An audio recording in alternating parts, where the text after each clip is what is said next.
1984 সালে হুসাইন মোহাম্মদ এরশাদ সাহেব এই ভালো কাজ করছিলেন, উনি সব করছেন। আলহামদুলিল্লাহ আমরা এই জুমার দিনটাকে রাষ্ট্রীয় ছুটির দিন হিসেবে পেয়েছি, পাইছি না?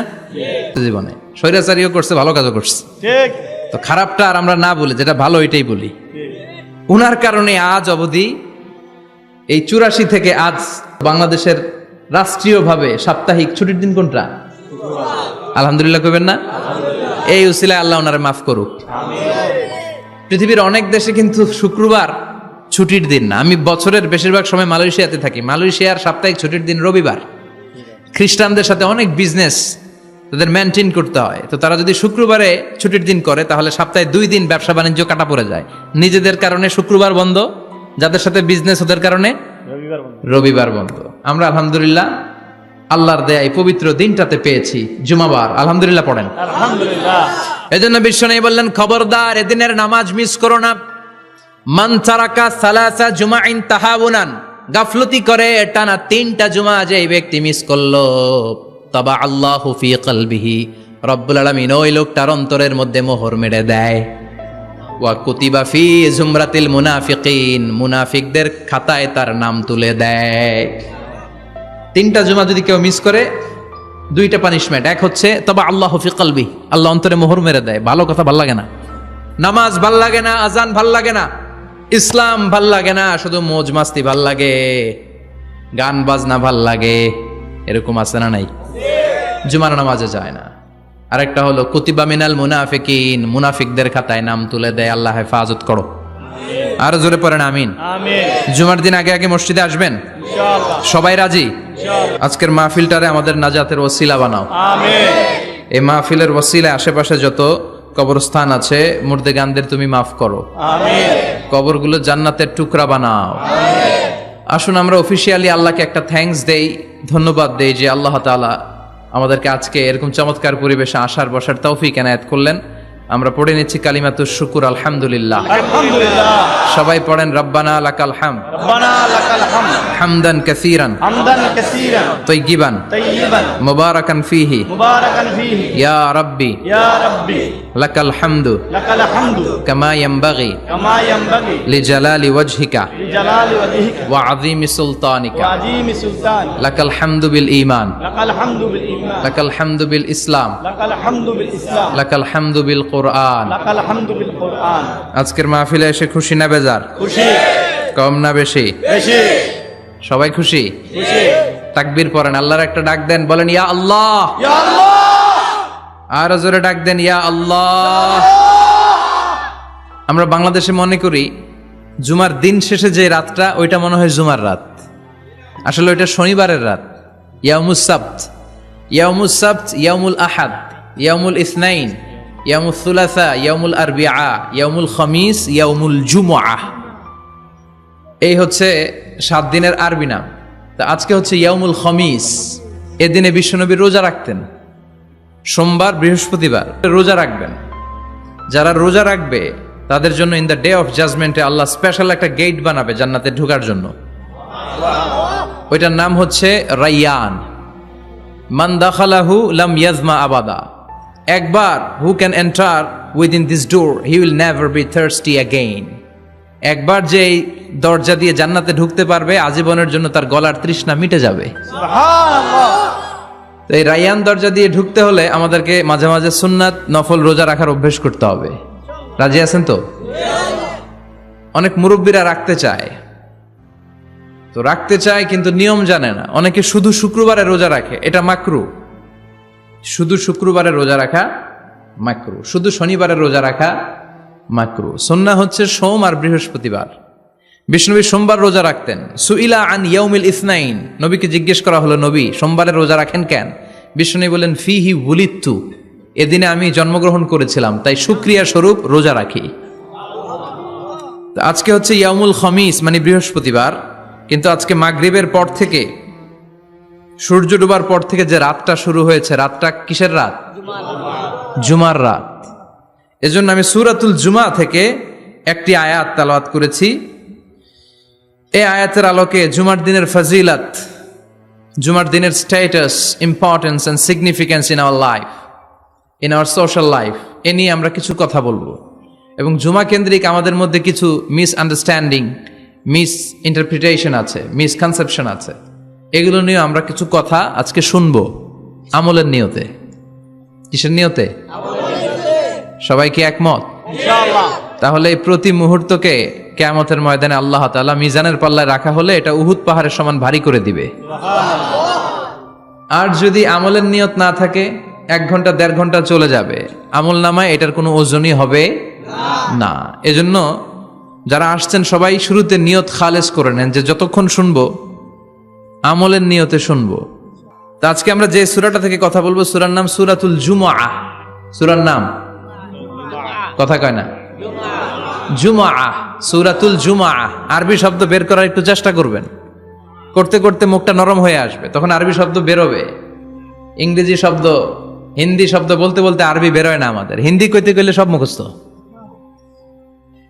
এখন বাংলার চেয়ে আমাদের ছেলেপেলারা হিন্দি বেশি জানে, ঠিক কি না? যে বাংলা ভাষার জন্য আমাদের সালাম সালাম হাজার সালাম, ওই বাংলা ভাষারে ভুলে আমরা এখন হিন্দি ঢুকাইছি। আল্লাহ হেফাজত করো। তো আজকে যে সূরা থেকে কথা শুনবো, সূরার নাম সূরাতুল জুমআহ। সূরার নাম সূরাতুল জুমআহ। বলেন সূরার নাম কি? সবাই বলেন সূরাতুল, আবার বলেন সূরাতুল। এই তো হয়ে গেছে। I consider this program as a class মনে করি। I consider this tafsir as a class। তো উত্তর করতে হবে। টিচার প্রশ্ন করলে কি করতে হয়? উত্তর করলে আমরা কিছু শিখে যেতে পারবো। ইমানের একটা চেতনা লাগবে, ঘুমায় পড়লে হবে না। ঘুমায় থাকে যারা, ওই শ্রোতাদেরকে আমি বক্তব্য শোনাই না। আমি বক্তব্য শোনাই যারা জেগে থাকে, যাদের ইমান জ্বলে ওঠে, ঠিক কি না? যে ইমান প্রয়োজনে জ্বলে ওঠে না, যে ইমান সত্য ন্যায়ের কথা বলে না, যে ইমান প্রয়োজনে জ্বলে ওঠে না, যে ইমান সত্য ন্যায়ের কথা বলে না, যে ইমান বাস্তবে নাই, যে ইমান অন্তরে নাই, মুখে শুধু ফাঁকা বলি, কি করে তারে বলো ইমানে বলি, কি করে তারে বলো ইমানে বলি, কি করে তারে বলো ইমানে বলি, ঠিক কিনা? যে ইমান দিন কায়েমের আন্দোলনের ধার ধারে না, যে ইমান পোশাকধারী কোরআন হাদিস তাও পড়ে না, যে ইমান খাজার নামে মাজার গড়ে ফুলুস কামায়, আছে আছে, এগুলোর সাথে আমাদের কোনো সম্পর্ক না। কবরে পড়ে থাকা ব্যক্তির কাছে কিছু চাওয়া যাবে না। চাইতে হবে একজনের কাছে, তিনি কে? আল্লাহ। যে ইমান দিন কায়েমের আন্দোলনের ধার ধারে না, যে ইমান লেবাসধারী কোরআন হাদিস তাও পড়ে না, যে ইমান খাজার নামে মাজার গড়ে ফুলুস কামায়, যে ইমান শিরকিয়াতের আমল করে ভীত না হয়, যে ইমান বাস্তবে নাই, যে ইমান ময়দানে নাই, মুখে শুধু কথার কলি, কি করে তারে বলো ইমানে বলি, কি করে তারে বলো ইমানে বলি, কি করে তারে বলো ইমানে বলি, ঠিক কিনা? এজন্য মুমিন জ্বলে উঠবে আপন শক্তিতে, আপন শক্তিতে জ্বলে উঠবে ইমানদারেরা ইমানের তেজে। চিল্লায় বলেন ঠিক কিনা? সূরার নাম সবাই বলেন আরো জোরে, সূরাতুল জুমআহ। এটা মাদানী সূরা। কি সূরা? মাদানী। বিশ্বনবীর লাইফের 2টা ইনিংস, একটা মাক্কি ইনিংস মাদানী। আর একটা মাদানী ইনিংস। মাক্কি ইনিংস 13 বছর, কয় বছর? মাদানী ইনিংস 10 বছর, কয় বছর? মনে থাকবে? এটা বিশ্বনবীর 2nd ইনিংসে নাজিল হয়েছে। সুবহানাল্লাহ কইবেন না? মাদানী ইনিংসে নাজিল হয়েছে এই সূরা, মাক্কি ইনিংসে নয়। বিশ্বনবীর মাক্কি জীবন আর মাদানী জীবনের কিছু পার্থক্য আছে। মাক্কি জীবনে বিশ্বনবী খুব নীরব ছিলেন, চুপিসারে তাওহীদের কথা বলতেন। মাক্কি জীবনে বিশ্বনবী সবচেয়ে বেশি ফোকাস দিয়েছেন তাওহীদের প্রতি। কিসের প্রতি?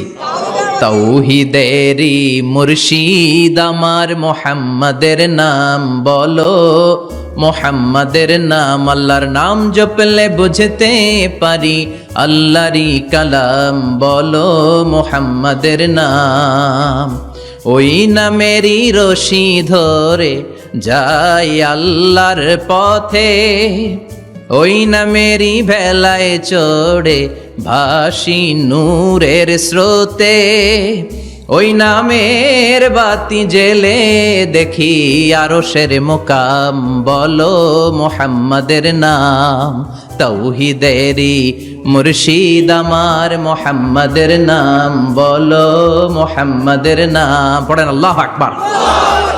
মাক্কিনিংসের কর্মসূচি ছিল তাওহীদ, ছিল রিসালাত, ছিল আখিরাত, এগুলোর কথা বিশ্বনবী বুঝিয়েছেন। আর মাদানী ইনিংসে বিশ্বনবী সশস্ত্র সংগ্রাম করেছেন।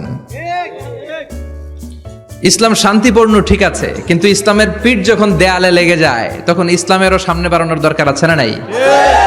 যে ইমান প্রয়োজনে জ্বলে ওঠে না, জ্বলে উঠেছিলেন বিশ্বনবী আপন শক্তিতে, ঠিক কি না? তো এটা মাদানী ইনিংসের সূরা, এটা মাক্কি জীবনের সূরা নয়। আমরা এই সূরার আলোকে আজকে শোনার চেষ্টা করব যে জুমার দিনের, জুমার সালাতের এত গুরুত্ব কেন। বিশ্বনবী জুমার দিনকে বলেছেন ঈদের দিন। কিসের দিন? কথা বলেন। আমাদের দুইটা ঈদ আছে না, ঈদুল ফিতর, ঈদুল আজহা।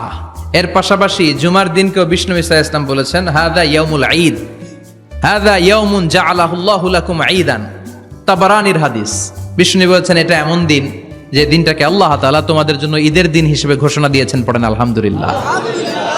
আল্লাহ তাআলার একটা বৈশিষ্ট্য হচ্ছে সুন্নাতুল্লাহি ফিত তাফদিল।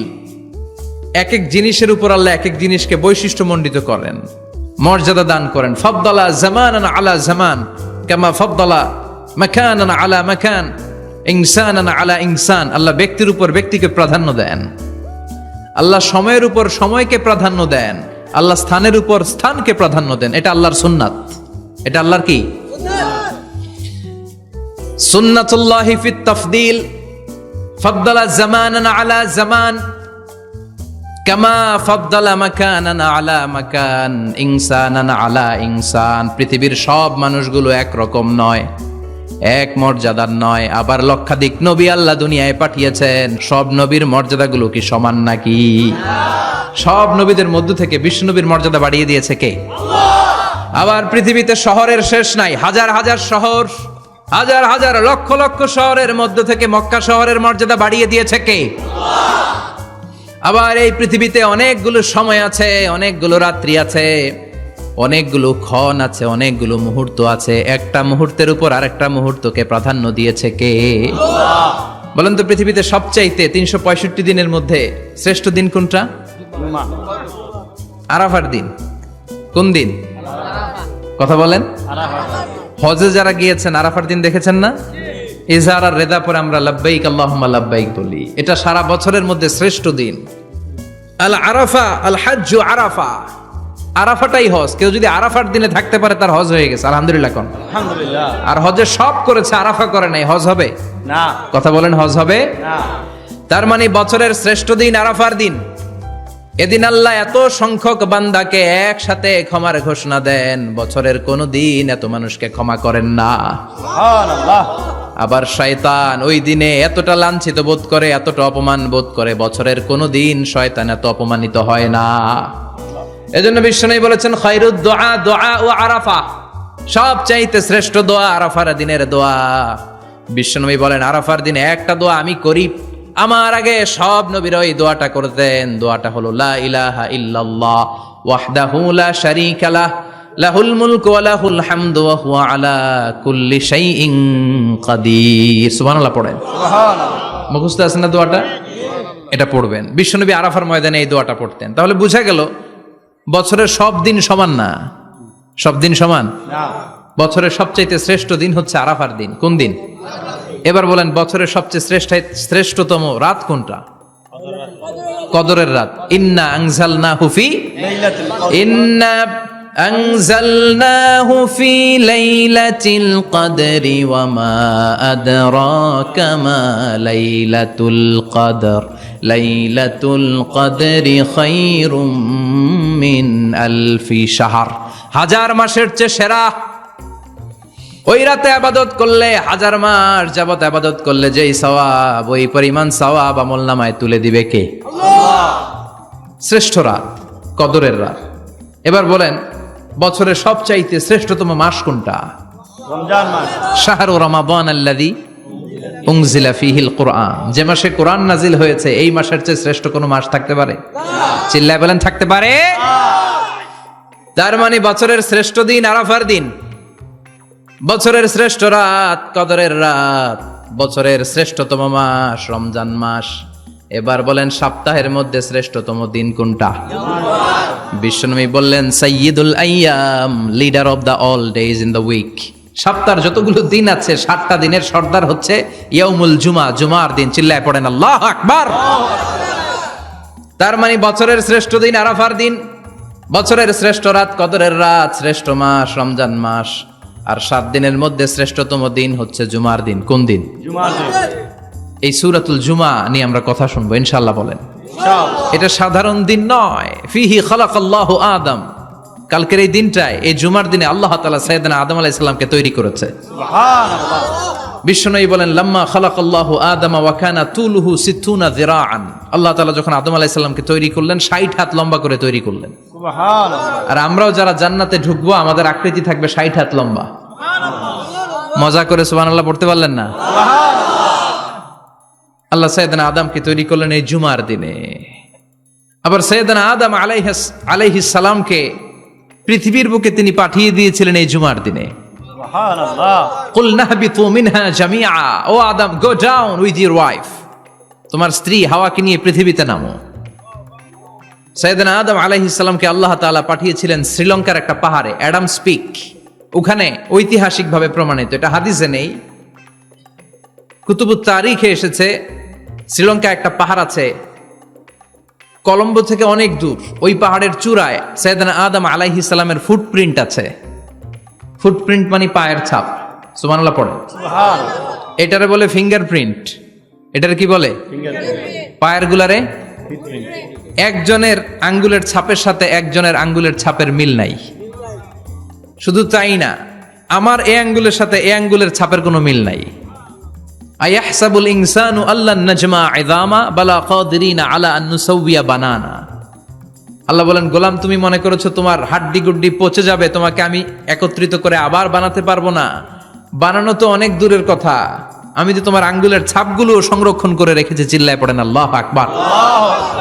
1880 সালে স্যার ফ্রান্সিস গাল্টন নামে একজন বিজ্ঞানী, তিনি আবিষ্কার করেছেন যে আমাদের আঙ্গুলের ছাপগুলো আলাদা, ফিঙ্গারপ্রিন্ট আলাদা। এই 10টা আঙ্গুলের একটার সাথে আরেকটার কোনো মিল নাই। এই পৃথিবীতে যদি 600 কোটি মানুষ হয়, তাহলে 6000 কোটি আঙ্গুল, একটা আঙ্গুলের সাথে আরেকটা আঙ্গুলের ছাপের মিল আছে? যারা সিগনেচার দিতে পারে না, এরা কি দেয়? টিপসই দেয়।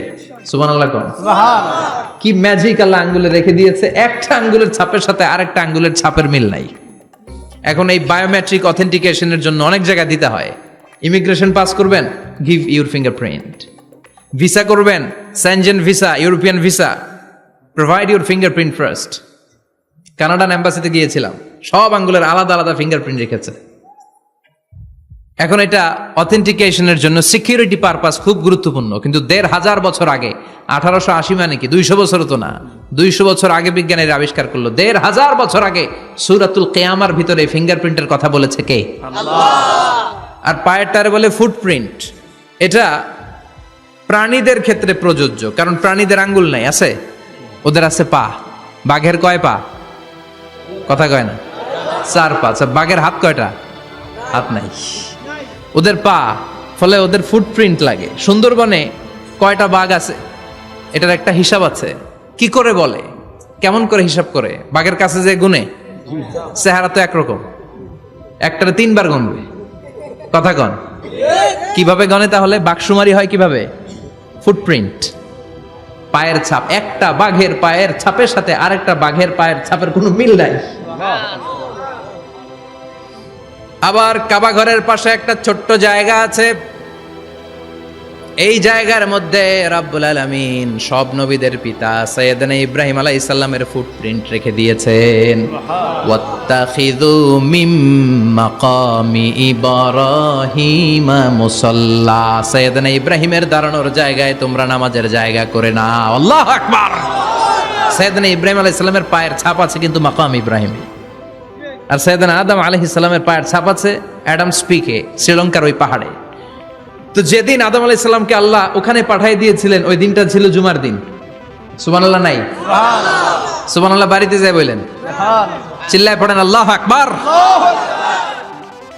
এরপরে সাইয়েদনা আদমকে পাঠানো হলো শ্রীলঙ্কায়, সাইয়্যিদাতুনা হাওয়া আলাইহিস সালামকে পাঠিয়ে দেয়া হলো সৌদি আরবের জেদ্দা শহরে। আরবিতে জেদ্দা বা জাদ্দা মানে দাদি, জেদ্দাতুন বা জাদ্দাতুন মানে কি? দাদি। হাওয়া আলাইহিস সালাম আমাদের সবার দাদি, ঠিক কিনা? ওনার নামে এই শহরের নাম। বছরের পর বছর সাইয়েদনা আদম আলাইহিস সালাম এবং হাওয়া আলাইহিস সালাম আল্লাহর কাছে ক্ষমা চাইলেন, আল্লাহ ভুল করে নিষিদ্ধ গাছের ফল খেয়েছি, তুমি মাফ করে দাও। আল্লাহ বললেন, আদম কয়েকটা কালিমা শিখিয়ে দেব, এই কালিমাগুলো পড়ে আমার কাছে দোয়া করো, আমি কবুল করে নিব। আল্লাহু আকবার। আল্লাহ শিখিয়ে দিলেন আর বললেন, আদম পড়া, রাব্বানা যালামনা আনফুসানা ওয়া ইল্লাম তাগফির লানা ওয়া তারহামনা লানাকুনান্না মিনাল খাসিরিন। ও আল্লাহ, জুলুম করেছি নাফসের উপর, ভুল করেছি, অন্যায় করেছি, আপনি যদি ক্ষমা না করে দেন আমরা শেষ হয়ে যাব, আমরা হালাক হয়ে যাব, ক্ষতিগ্রস্তদের মধ্যে শামিল হয়ে যাব, ঠিক কিনা? আল্লাহ সাইয়েদনা আদম আলাইহিস সালামের তওবা কবুল করলেন। উনার কাজ হচ্ছে তওবা কবুল করা, আমাদের কাজ গুনাহ করা, শয়তানের কাজ ওয়াসওয়াসা দেওয়া, আল্লাহর কাজ খালি মাফ করা। সুবহানাল্লাহ পড়বেন না? তাকাব্বালাল্লাহু তাওবাতা আদম ফি ইয়াউমিল জুমআহ। আল্লাহ যেদিন আদম আলাইহিস সালামের তাওবা যে কবুল করছেন, ঘোষণা দিয়েছেন, এই ঘোষণাটা ছিল জুমার দিনের ঘোষণা। আবার সাইয়েদনা আদমকে যেদিন রূহ কবজ করে আবার নিয়ে যাওয়া হয়, ওই দিনটাও ছিল জুমার দিন। পড়েন সুবহানাল্লাহ। পৃথিবীতে একজন মানুষই শুধু জানতেন যে তিনি পৃথিবীতে কতদিন বাঁচবেন, সেটা হচ্ছে সাইয়েদনা আদম আলাইহিস সালাম। ওনাকে বলে দেওয়া হয়েছিল, উমরুকা আলফু সানা, তুমি পৃথিবীতে বাঁচবে 1000 বছর। কয় বছর? সাইয়েদনা আদমের সামনে অনেকগুলো রূহ রাখা হলো। সাইয়েদনা আদম বললেন, এরা কারা? আল্লাহ বললেন, এরা হচ্ছে নাসালুক, তোমার বংশধর, পৃথিবীতে তোমার পর এরা পৃথিবীতে আসবে। সাইয়েদনা আদম বললেন, আল্লাহ ওই যে একটা রূহ দেখা যায়, এটার নাম কি? আল্লাহ বললেন, হাদা ইবনুকা দাউদ, এটা তোমার ছেলে দাউদ, সে দুনিয়াতে নবী হয়ে আসবে, তার ছেলে সুলাইমানও নবী হয়ে আসবে। সাইয়েদনা আদম বললেন, মাবুদ আমার ছেলে দাউদের কত বছর হায়াত আপনি দিয়েছেন? আল্লাহ বললেন, 40 সানা, মাত্র 40 বছর, 4 ইয়ার্স, 40 বছর তোমার ছেলেটা বাঁচবে। ও আল্লাহ, আমি বাঁচবো কয় বছর? তুমি বাঁচবা 1000 বছর। সুবহানাল্লাহ। সাইয়েদনা আদম বললেন, মাবুদ এত ফুটফুটে সুন্দর আমার ছেলে দাউদ, মাত্র 40 বছর দিলেন কেন? জিদ মিন উমরিহি, বাড়ায়া দেন। কি করেন? সুপারিশ করতেছে পোলার লাইগা কে? বাবা। আল্লাহ আপনি বাড়ায়া দেন। আল্লাহকে বাড়ানো যাবে না, লেখা হয়ে গেছে। রুফিআতিল আকলাম ওয়া জাফফাতিস সুহুফ, কলম তুলে নেওয়া হয়েছে আর কালি শুকায় গেছে, আর কিছু করা যাবে? সাইয়েদনা আদম বললেন, মাবুদ আমার 1000 বছর কেন দিলেন? আমার এই সুন্দর ফুটফুটে ছেলেটারে মাত্র শুধুমাত্র 40 বছর কেন দিলেন? ও মাবুদ, আমার 1000 বছরের দরকার নাই, আমার 1000 বছর থেকে 60 বছর আমি আমার ছেলেরে দিয়ে দিলাম। দাউদ আলাইহিস সালাম বাঁচবে 40 বছর, তো বাপ আদম যদি আরো 60 দেয়, 40 আর 60 মিলে কত হয়? 100। ভালো হিসাব বোঝায়, 100। আর আদম আলাইহিস সালাম পেয়েছিলেন 1000 বছর, 60 কমে গেলে রইল কত? 940 বছর পৃথিবীতে থাকার পরে মালাকুল মাউত চলে এসেছে, কারণ এটা on time. The death will come on time, it never late, কখনো দেরি হয় না। আল্লাহ বললেন, লিকুল্লি উম্মাতিন আজালুন ফাইযা জাআ আজালুহুম লা ইস্তাখিরুনা সাআতান ওয়া লা ইস্তাকদিমুন। মৃত্যুর একটা নির্ধারিত সময় আমি বেঁধে দিয়েছি, অন টাইম। অন টাইমেই চলে আসে, 1 সেকেন্ড আগেও আসবে না, 1 সেকেন্ড পরেও আসবে না। 940 বছর বয়সে মালাকুল মাউত এসে হাজির, এসে বলল, জিইতু আন আকবাদা রূহাক, রূহ কবজ করতে আসছি। আদম আলাইহিস সালাম বললেন, রূহ কবজ করতে আসছো মানে? আমি বাঁচবো তো 1000 বছর। কয় বছর? মালাকুল মাউত বললেন, না না, ওই যে আগের কথা স্মরণ করেন, আপনি 60 বছর দিয়া দিছিলেন। কয় না, আমি দেই নাই, আমি আরো বাসুম, আরো 60 বছর পাওনা আছি, আমি দেই নাই। মালাকুল মাউত বললেন, আপনি দিয়েছেন? আদম বলে, দেই নাই। মালাকুল মাউত বলে, আল্লাহ ঘটনা দেখেন, দিয়া কয় দেই নাই। আল্লাহ কয়, থাক, কথা কইস না, আয়া পর। সুবহানাল্লাহ পড়েন। নাসিয়া আদম ফানাসিয়া বানু, ভুলে গেছেন উনি। আমরা ভুলে যাই, আমরা খেয়ে বলছি খাই নাই, নিছিলাম পকেটে, কয় নেই নাই। এরকম ডাকাইত আছে না নাই? নাসিয়া আদম ফানাসিয়া বানু, বিশ্বনবী বললেন, আদম ভুলেছে তো তার সন্তানরাও ভুলে যায়।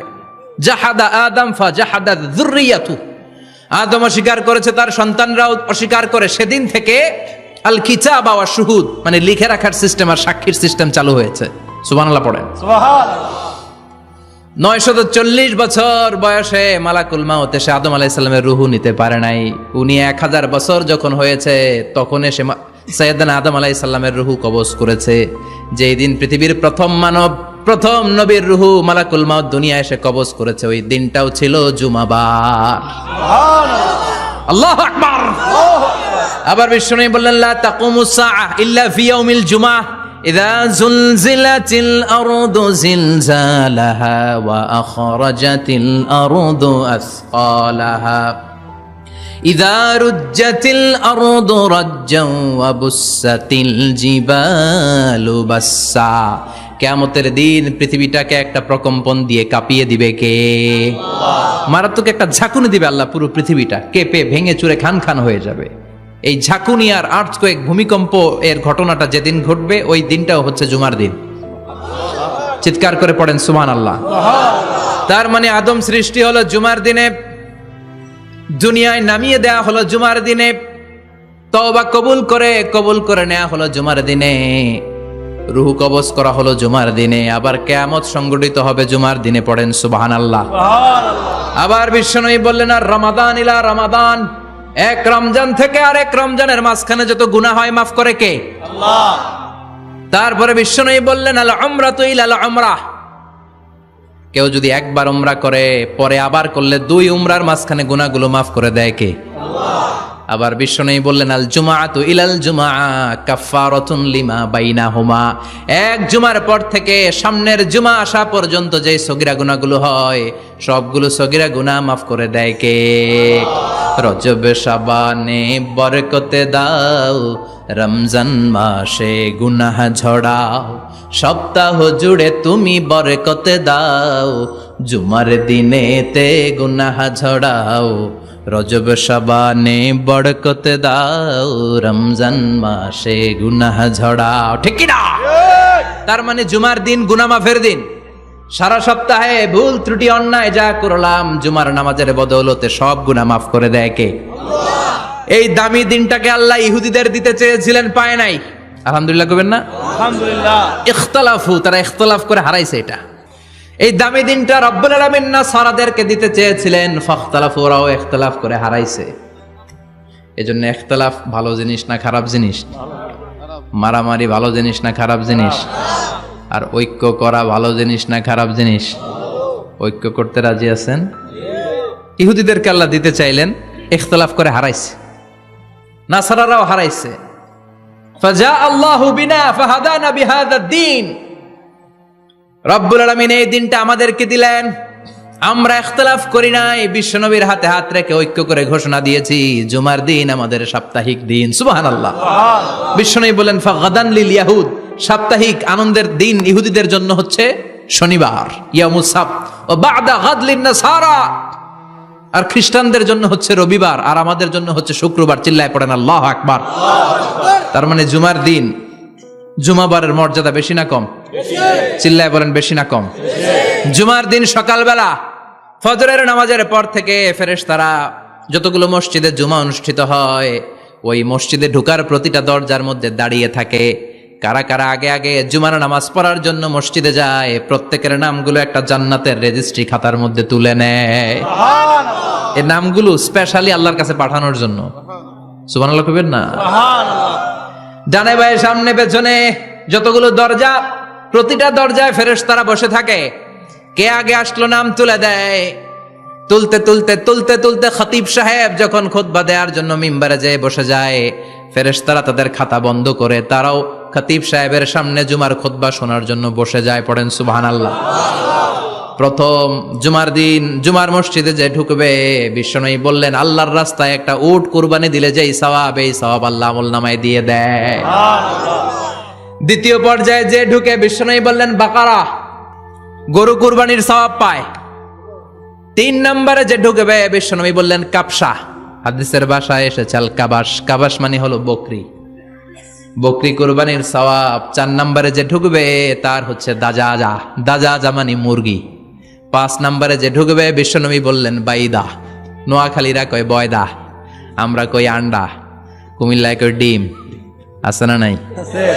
এক দেশের কত ভাষা, এক দেশের গালি আর এক দেশের বুলি। আমরা বলি ছেলে, কুষ্টিয়ায় বলে পুত্র, আরেক জায়গায় গেলে বলে হুত, আরেক জায়গায় গেলে বলে ফোয়া। আছে না নাই?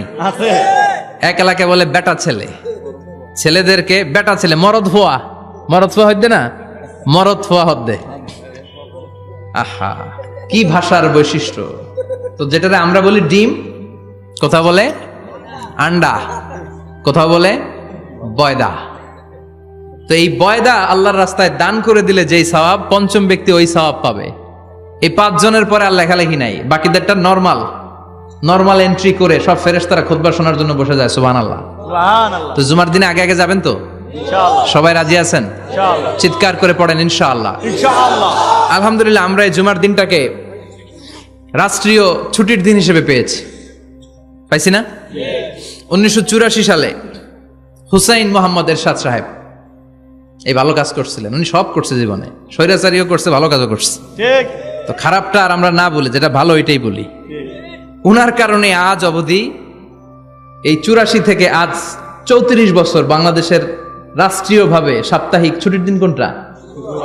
আলহামদুলিল্লাহ কইবেন না? এই উসিলায় আল্লাহ ওনারে মাফ করুক। পৃথিবীর অনেক দেশে কিন্তু শুক্রবার ছুটির দিন না। আমি বছরের বেশিরভাগ সময় মালয়েশিয়াতে থাকি। মালয়েশিয়ার সাপ্তাহিক ছুটির দিন রবিবার। খ্রিস্টানদের সাথে অনেক বিজনেস তাদের মেনটেন করতে হয়, তো তারা যদি শুক্রবারে ছুটির দিন করে তাহলে সপ্তাহে 2 দিন ব্যবসা বাণিজ্য কাটা পড়ে যায়। নিজেদের কারণে শুক্রবার বন্ধ, যাদের সাথে বিজনেস ওদের কারণে রবিবার বন্ধ। আমরা আলহামদুলিল্লাহ আল্লাহর দেয়ায় পবিত্র দিনটাতে পেয়েছি জুমাবার। আলহামদুলিল্লাহ পড়েন আলহামদুলিল্লাহ। এজন্য বিশ্বনবী বললেন খবরদার এদিনের নামাজ মিস করো না। মান তারাকা সালাসা জুমাইন তাহাবুনান, গাফলতি করে টানা 3টা জুমা যে ব্যক্তি মিস করলো, তবা আল্লাহু ফি কলবিহি, রব্বুল আলামিন ওই লোকটার অন্তরের মধ্যে মোহর মেরে দেয়। ওয়া কুতিবা ফি জুমরাতিল মুনাফিকিন, মুনাফিকদের খাতায় তার নাম তুলে দেয়। 3টা জুমা যদি কেউ মিস করে, 2টা পানিশমেন্ট। এক হচ্ছে তবা আল্লাহু ফি কলবি, আল্লাহ অন্তরে মোহর মেরে দেয়। ভালো কথা ভাল লাগে না, নামাজ ভাল লাগে না, আজান ভাল লাগে না, ইসলাম ভাল লাগে না, শুধু মৌজ মাস্তি ভাল লাগে, গান বাজনা ভাল লাগে, এরকম আছে না নাই? জুমার নামাজে যায় না। আরেকটা হলো কুতিবা মিনাল মুনাফিকিন, মুনাফিকদের খাতায় নাম তুলে দেয়। আল্লাহ হেফাজত করো। আর জোরে পড়েন আমিন। জুমার দিন আগে আগে মসজিদে আসবেন সবাই? রাজি? আল্লাহ বললেন ইয়া আইয়ুহাল্লাযীনা আমানু ইযা নুদিয়া লিস-সালাতি মিন ইয়াউমিল জুমুআতি ফাসআউ ইলা যিকরিল্লাহি ওয়া যারুল বাই', যালিকুম খায়রুল লাকুম ইন কুনতুম তা'লামুন। পড়েন না আল্লাহু আকবার। আল্লাহ বললেন ও আমার মুমিন বান্দারা শোনো শোনো, আপনাদেরকে অ্যাড্রেস করে আল্লাহ বলছেন ও আমার মুমিন বান্দারা শোনো, ইযা নুদিয়া লিস-সালাতি মিন ইয়াউমিল জুমআ, জুমার নামাজের আযান যখন দেয়া হয়, ফাসআউ ইলা যিকরিল্লাহ, আল্লাহর স্মরণে তোমরা ধাবিত হও। ওয়া যারুল বাই', কেনা বেচা বন্ধ করে দাও। যালিকুম খায়রুল লাকুম ইন কুনতুম তা'লামুন, এটাই তোমাদের জন্য কল্যাণ যদি তোমরা বুঝতে পারো। জুমার নামাজের আজান যখন হয়, ফাসআউ ইলা যিকরিল্লাহ, আল্লাহর স্মরণে তোমরা বের হয়ে যাও। আল্লাহু আকবার। ফাসআউ ইলা যিকরিল্লাহ ইযা নুদিয়া লিস-সালামি ইয়াউমিল জুমআ, জুমার নামাজের আজান যখন দেয়া হয় বের হয়ে যাও, তখন কোনো কাজ রাখা যাবে না। এই আজান দ্বারা উদ্দেশ্য হচ্ছে খতিব সাহেব খুতবা দেওয়ার জন্য মিম্বারে বসলে যে আজানটা দেয়া হয়, এই আজান। কথা বুঝতে পেরেছেন? কিন্তু দুর্ভাগ্যজনক হলে সত্য, আমাদের বাংলাদেশে এই আজানটা কেন যেন মুয়াজ্জিন ভাইরা ইমাম সাহেবের সামনে এসে আস্তে আস্তে দেয়, ছোট ছোট করে ইমাম সাহেবের মুখের উপরে দেয়, মাইকে দেয় না। এটা পাইছে কই? এটা যে কোত্থেকে ঢুকছে এক আল্লাহই ভালো জানে। আজান মানে অ্যানাউন্সমেন্ট। আজান মানে কি? কথা বলেন। অ্যানাউন্সমেন্ট কি জোরে হবে না আস্তে? তো সব আজান মাইকে এত সাউন্ড করে, এই আজানটা ইমাম সাহেবের মুখের সামনে এসে ছোট ছোট করে কেন দেয়? এটার কোনো দলিল আছে বলে আমার জানা নাই। এই আজানটাও মাইকে হতে হবে। আমি পৃথিবীর যত দেশ ঘুরেছি, অনেক বড় বড় মসজিদে আমি জুমার সালাত পড়েছি, সব জায়গায় মাক্কাতুল মুকাররমা সহ মসজিদে নববী সহ সব জায়গায় খতিব সাহেব জুমার মিম্বারে বসার পরে যে আজানটা দেয়া হয়, এটাও অন্যান্য আজানের মতো মাইকে দেয়া হয়।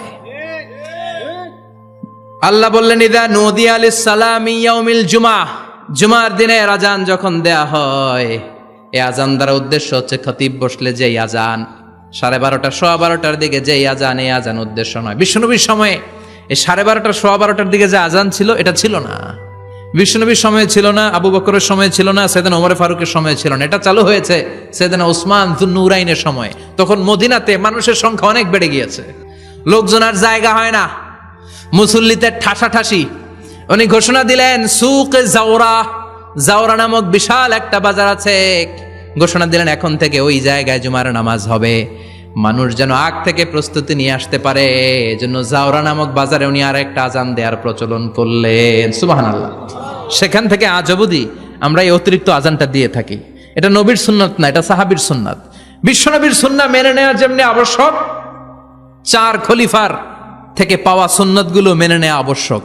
বিশ্বনবী বললেন, আলাইকুম বিসুন্নতি ওয়া সুন্নাতিল খুলাফায়ে রাশিদিন আল মাহদিন, আমার সুন্নাত ধরবা, হেদায়েত প্রাপ্ত 4 খলিফার সুন্নাত ধরবা। কেমনে ধরবা? ইক্ষু চিনেন? ইক্ষু না গ্যান্ডারি নাকি আখ না কুশাই? হ্যাঁ, আখ। কাঁচা আখ খায় কি করে? এই সামনের দাঁত দিয়ে ভাঙে না? সামনের দাঁত দিয়ে বলে ভাঙে, চাপার দাঁত দিয়ে, এই জায়গার দাঁত দিয়ে শক্ত করে ধরতে হয়। বিশ্বনবী বললেন, আব্দু আলাইহা বিন নওয়াজিজ, আমার সুন্নত আর সাহাবীদের সুন্নতকে চাপার দাঁত দিয়ে আঁকড়ে ধরো, যাতে ছুটে না যায়। চিল্লায় পড়েন আল্লাহু আকবার। এটা সাইয়েদনা উসমানের সুন্নাত। বিশ্বনবী বললেন, ইযা নুদিয়া লিস-সালাহ মিন ইয়াউমিল জুমআতি ফাসআউ ইলা যিকরিল্লাহ, জুমার দিনের আযান যখন দেয়া হয়, ফাসআউ ইলা যিকরিল্লাহ, আল্লাহর স্মরণের দিকে ধাবিত হও। দেরি করো না। দেরি করা যাবে? আজান হইলে কোনো কাজ রাখবেন? কোনো ব্যস্ততা থাকবে? কাজ একটাই, জুমার নামাজ। চিল্লায় বলেন, কাজ একটাই, সেটা কি? জুমার নামাজ। আল্লাহ বললেন ফাসআউ, ফাসআউ এর শাব্দিক অর্থ হচ্ছে দৌড়াও। আসলে কি? তো এই দৌড়াও দিয়ে আসলে দৌড়াও বোঝানো হয়নি, এটা দ্বারা বোঝানো হয়েছে আল মুবাদারা ওয়াল ইহতিমাম, ইম্পর্টেন্স দেয়া, এমফাসাইজ করা, গুরুত্ব, গুরুত্বের সাথে আগে আগে প্রস্তুতি নাও। ফাসআউ দ্বারা দৌড়ানো বোঝানো হয়নি। প্রমাণ কি? কারণ বিশ্বনবী দৌড়ে দৌড়ে নামাজে যেতে নিষেধ করেছেন। বিশ্বনবী বলেছেন, ইযা উকিমাতিস সালাহ, মনোযোগ দিয়ে শুনেন, ইযা উকিমাতিস সালাতু ফালা তাতুহা তাসআউন ওয়া আতুহা তামশুন আলাইকুম বিসাকিনা ফামা আদরাকতুম ফাসাল্লু ওয়া মা ফাতাকুম ফাতিম্মু, যখন নামাজ শুরু হয়ে যায় দৌড়ে দৌড়ে যাবে না, তামশুন হেঁটে হেঁটে যাও, আলাইকুম বিসাকিনা ধীরে ধীরে যাও, ফামা আদরাকতুম ফাসাল্লু ইমাম সাহেবের সাথে যে যত রাকাত পাবা পড়বা, ওয়া মা ফাতাকুম ফাতিম্মু যেটা ছুটে যায় নিজে নিজে পড়ো, কবুল করে নেবে কে? আল্লাহ। কিন্তু দৌড়ে যায় নামাজ ধরা যাবে না। খবরদার, ধীরস্থির ভাবে যাবেন। হাঁটার মধ্যে একটা গুরুত্ব দিয়ে তাড়াতাড়ি ধরতে চাবেন, কিন্তু দৌড়ে যাওয়া যাবে নিষেধ করেছেন। অনেক মুসল্লিরা এটা করে। ধরেন মাগরিবের নামাজ, অজুখানাতে মুসল্লিরা অজু করতেছে, ইমাম সাহেব নামাজ শুরু করেছেন, আল কারিআতু মাল কারিআ ওমা আদরাকা মাল কারিআ, মুখস্থ আছে না সবার? মুসল্লি মনে করতেছে অজু হয়েছে আমার অর্ধেক, এখন যদি তাড়াতাড়ি অজু না করে দৌড় না দেই রাকাত পাওয়া যাবে? রাকাত পাওয়ার জন্য দিছে দৌড়। মসজিদে হচ্ছে টাইলসের মসজিদ, পিছলায় পয়রা মুসল্লি একদিকে, লুঙ্গি আরেকদিকে। আছে না নাই? আমার কাছে খবর আছে এরকম পা ভাঙছে অনেকের। রাকাত ধরার জন্য মুসল্লি তাড়াহুড়ো করে দিছে দৌড়, মুসল্লি একদিকে লুঙ্গি, ঠ্যাং ভাঙ্গা শেষ, এখন ল্যাংড়া। বিশ্বনবীর কথা মানে নাই, ওটারে ল্যাংড়া বানাইছে কে? আল্লাহ। এজন্য বিশ্বনবী বললেন, খবরদার দৌড়ে যাবে না, একামত হয়ে গেলে ধীরস্থির ভাবে যাও, কেননা দৌড়ে দৌড়ে আপনি কার দরবারে যাবেন? উনি তো সব রাজার বড় রাজা, মহারাজা। মহারাজার দরবারে তাড়াহুড়ো করা যায় নাকি? না। ফিট হয়ে কাপড় চোপড় পরে আতর টাতর মেখে ধীরস্থির ভাবে যাবেন। দৌড়ে গেলে আপনার হার্টবিট বেড়ে যাবে, আপনার ব্রেথ ইন ব্রেথ আউট, শ্বাস প্রশ্বাস বেড়ে যাবে। তো হাঁপানির চোটে তো আপনি হাঁপাতে থাকবেন। আপনি তাহিয়া পড়বেন কখন, তাসবিহ পড়বেন কখন, আল্লাহর প্রশংসা করবেন কখন? চিল্লা এখন ঠিক কিনা? এজন্য আল্লাহ বললেন ফাসআউ ইলা যিকরিল্লাহ।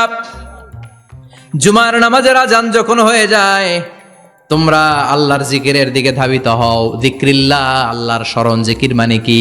আল্লাহ। কিন্তু এই জিকির দ্বারা এই আয়াতে উদ্দেশ্য হচ্ছে আল খুতবাতাইন, জুমার 2 খুতবা। জুমার জিকিরের অনেক অর্থ আছে। জিকির মানে সালাত, জিকির মানে কোরআন, জিকির মানে ওয়াজ, জিকির মানে সম্মান। আবার জিকির মানে জুমার 2 খুতবা। আবার জিকির মানে সুবহানাল্লাহ, আলহামদুলিল্লাহ, লা ইলাহা ইল্লাল্লাহ। সুবহানাল্লাহ, আলহামদুলিল্লাহ, লা ইলাহা ইল্লাল্লাহু মুহাম্মাদুর রাসূলুল্লাহ সাল্লাল্লাহু। এটাও জিকির। সুবহানাল্লাহ, আলহামদুলিল্লাহ, আল্লাহু আকবার। এই 3 জিকিরের চেয়ে শ্রেষ্ঠ কোনো জিকির আছে? কথা কন। বিশ্বনবী প্রত্যেক ফরজ নামাজের পরে সুবহানাল্লাহ 33 বার, আলহামদুলিল্লাহ 33 বার, আল্লাহু আকবার 34 বার পড়তেন। রাজি আছেন? সবাই পড়তে রাজি আছেন? ইনশাআল্লাহ। লাফালাফি করবেন না তো? ঘাড় বাঁকা করবেন না তো? হুই হুই করে চিল্লাফাল্লা করা যাবে? জিকিরের মধ্যে সৌন্দর্য আছে না নাই? আল্লাহ নিজেও সুন্দর। আল্লাহর কাছে যেটা আমরা পেশ করব সবটাই সুন্দরভাবে পেশ করতে হয়। চিল্লা এখন ঠিক কিনা? তার মানে জিকিরের অনেক অর্থ। জিকিরের এক অর্থ হলো কোরআন। জিকিরের এক অর্থ কি? কোরআন। আপনি যখন কোরআন পড়েন তখন জিকির করেন কার? আল্লাহ। কথা বলেন। আবার আপনি যখন নামাজ পড়েন জিকির করেন কার? আবার আপনি যখন লা ইলাহা ইল্লাল্লাহ এটা পড়েন জিকির করেন কার? পড়েন সুবহানাল্লাহ। সুবহানাল্লাহ। এই লা ইলাহা ইল্লাল্লাহ সবচেয়ে শ্রেষ্ঠ জিকির। সাইয়েদনা মুসা আলাইহিস সালাম আল্লাহরে বললেন, আল্লাহ আল্লিমনি যিকরান, আপনি আমার এমন একটা জিকির শিখায়া দেন, লা ইয়ালামুহা ইল্লা আনতা ওয়া আনা, যে জিকিরটার শব্দ আপনি আর আমি ছাড়া কেউ জানবে না। সুবহানাল্লাহ। দুনিয়াতে যত অদ্ভুত অদ্ভুত প্রশ্ন সব আপনি মুসা আলাইহিস সালামের মাথা থেকে পাবেন। আল্লাহু ভেরি কিউরিয়াসিটি ছিল ওনার, বিভিন্ন বিষয়ে আল্লাহরে প্রশ্ন করতেন। আল্লাহরে বললেন, আল্লাহ আল্লিমনি কালিমাতান, আল্লিমনি যিকরান লা ইয়ালামুহা ইল্লা আনতা ওয়া আনা। ও আল্লাহ এমন একটা জিকির আমারে শিখান, দিনে রাতে সব সময় এই জিকির আমি করব, আপনারে ডাকবো, কিন্তু শর্ত হলো এই জিকিরটা জানবে শুধু আপনি আর জানবো শুধু আমি, কেউ জানবে না। আল্লাহ বললেন, মুসা পড়ো লা ইলাহা